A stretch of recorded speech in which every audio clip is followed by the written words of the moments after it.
Video seorang siswa Bintara Polri yang memeluk jenazah ayahnya viral di media sosial.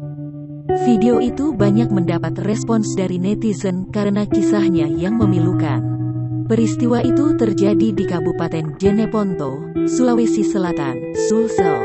Momen siswa Bintara Polri bernama Ikhlasul Amal Ahmad datang ke rumah duka viral di medsos.